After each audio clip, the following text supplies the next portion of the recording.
Two men from here in Southern California were allegedly involved in this plan. Eyewitness News reporter Tim Caputo is here with what we know so far today. Tim? Philip Conley, this sinister plan, according to these unsealed FBI affidavits, were set to use explosions in drones near that big UFC fight at the White House and then shoot guests as they frantically evacuated that event. So far, 5 arrests have been made, including 2 men from Riverside County who allegedly planned to target politicians and the wealthy people in attendance. The FBI says 19 people, including this man, 19-year-old Tyson Proper, had been talking online plotting this attack for at least a month. Proper, who federal agents say was living at home with his parents in Ohio, used $3,000 of his graduation money to buy guns, tactical vests, and thousands of rounds of ammo for the attack. Those conversations, which took place on encrypted chats and phone calls, actually overheard by that man's mother, who called police. The FBI's court filing reveals the group of strangers claimed to be ex-military and Christian-based and had grievances about government corruption, the handling of the Epstein files, and data centers taking up the water of communities.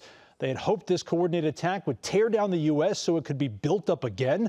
There were sniper locations planned, meeting points, discussion of safe houses, but the Secret Service not saying how close that group was to executing the attack.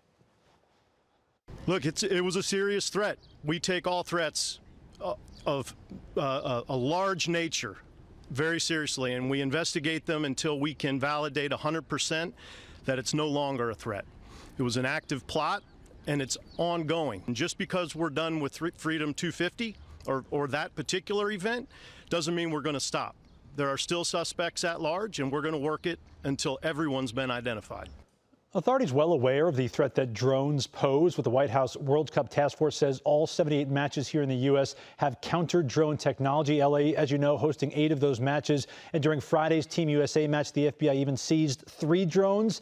In Miami and Atlanta, combined 35 drones were seized, all described by authorities as, quote, more idiots than evildoers, simply people violating that restricted airspace around the stadiums, but proof that the FBI is keeping a close eye on the sky during this World Cup. As for those 2 local suspects allegedly involved in this UFC White House plot, the FBI searched both of their homes on Saturday, the day before the fight, and found multiple guns and ammunition, all outlined in this affidavit here. The FBI alleges in these court documents that one of the suspects even admitted that he helped plan the attack and encouraged others to take part.